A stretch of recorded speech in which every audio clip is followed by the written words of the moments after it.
It's not uncommon to hear activists and politicians in Canada praise socialism and communism, despite the fact that these two ideologies have caused immense human suffering throughout history.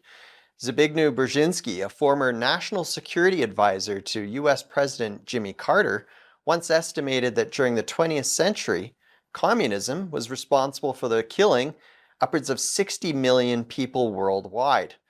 The Little Black Book of Communism that came out in 1997 estimated an even higher number, 100 million deaths due to communism.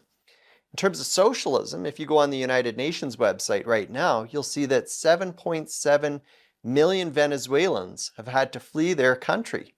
It's an absolute mess in what's the government refers to as a socialist paradise. So what is it actually like to live in these countries, and why is it that these ideologies continue to endure? Well, that's what we're going to talk about today on Second Street. Anna Rizo came to Canada in 2016 from Venezuela, and Viorica Robinson came to Canada from Romania in 1995. Thank you both for joining me today. Thank you for having us. Thank you so much. So let's start off by just talking about what life was like actually living in your respective countries when it came to access to food and goods and those types of things. I mean, often we hear about with socialist and communist countries that there are these bread lines where you have to line up for long periods of time to get access to things that are essential. Was that, Viorica, I'll start with you. When you were living back in Romania, is that what you experienced? What was it like? That's exactly right. The shelves, they're all empty. Very little time you will find necessities like sugar and oil, bread. You have to line up for those things. And by the time of the late 80s, before the communists broke down, it was almost nothing to buy. It was very, very difficult for pretty much everybody. How long would you have to wait in line? Sometimes hours. You go from like 3-4 o'clock in the morning, you line up, and eventually you get bread or oil or sugar. We didn't have fruit. We didn't have a lot of fresh veggies in the winter. That was inexistent. And Anna, what about in Venezuela? What was it like for you growing up and before you left? I think that it's a similar story as the one in Romania. Like people had to line up in order to get food and basic products.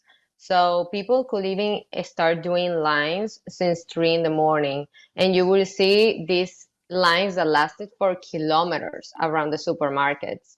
In other cases, when the situation got really bad, the government enforced a policy in which in the last digit of your national ID, of your identity card, they will tell you like what days you were allowed to buy certain basic products.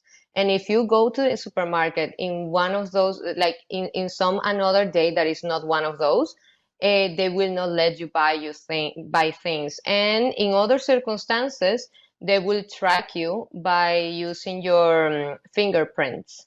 So they will have machines. So you put your fingerprint and they make sure like, oh, okay, so yeah, you can buy one butter. You can buy one pack of flour. You can buy one box of cornflakes, because that's how they keep track if you are like in that ration of consumption that you're allowed.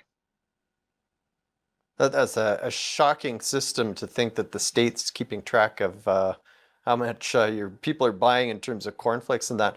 Now, I've heard recently that since there's been this humanitarian crisis in Venezuela, that a lot of people have actually lost weight, a lot of weight, because there's been a lack of food. Is that something that you observed or you're aware of?